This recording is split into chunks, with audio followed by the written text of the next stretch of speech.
বন্ধুরা, আজ আবার একটা রেসিপি নিয়ে আমি হাজির হয়েছি। আজকেও আমি টক ডাল করছি, তবে আজকে তেঁতুল দিয়ে নয়, আম দিয়ে করছি। মুসুর ডালের উপরেই করছি আমি। ডালটা সেদ্ধ হয়েছে এবং উপরে যে ফেনা ফেনা মতন রয়েছে সেটাকে আমি তুলে ফেলে দিয়েছি। লঙ্কার আমি দিয়ে ডালটা একটু সেদ্ধ করে নিয়েছি। এবার কীভাবে কী করবো দেখো বন্ধুরা, দেখো ডালটা একদম সেদ্ধ হয়ে গেছে।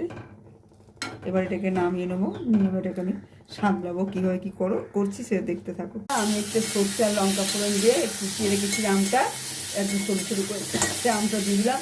আমটা তাড়াতাড়ি মজে যায়, একটু সেদ্ধের মধ্যে হয়ে যায়, মজে যায়, সেরকমভাবে দিলাম অল্প চুনো দিয়ে এটা ভালো করে নেড়ে নেবো। একদম স্যালো ফ্রাই করবো। আর তার দিয়ে হলুদ আর একটু জল দিয়ে সব সেদ্ধ হয়ে যাওয়ার পর তারপর আমি ডালটা দেবো।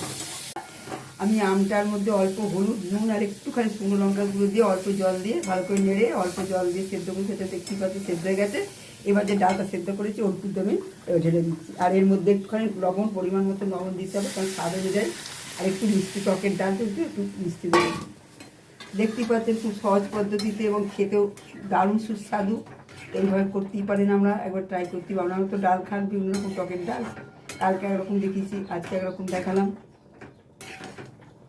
এমন কিছু কঠিন নয়, গরমের দিনে স্বাস্থ্যসম্মত এবং শরীর ঠান্ডা থাকবে। শরীর মানে কি, আমাদের ভেতরটা ঠান্ডা থাকবে।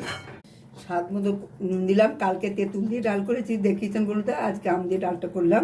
যদিও লবণটা সেদ্ধ হয় আমরা বলি, তাতে কোনো অসুবিধা নেই, কিন্তু যতটা লবণ কম খাওয়া যায় স্বাস্থ্যের দিক থেকে তত উন্নত। আর এতে কী হয়, এই ধরনের ডাল গরমের দিনে যদি প্রতিদিন খান তো ভেতরের শরীরটা ঠান্ডা থাকবে, অ্যালকালাইন হবে, ঘুম হবে, সব থেকে ভালো কথা।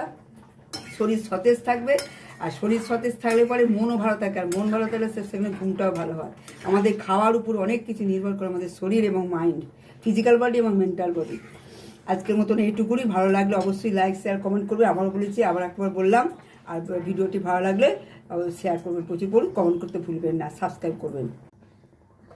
যেহেতু টক ডাল, তাই একটুখানি সামান্য গুড় দিয়ে দিলাম। আপনারা চিনি দিতে পারেন, তবে এইসব জায়গায় গুড়টাই সব থেকে প্রেফার করে বেশি, কারণ চিনি মোটেই ভালো নয়।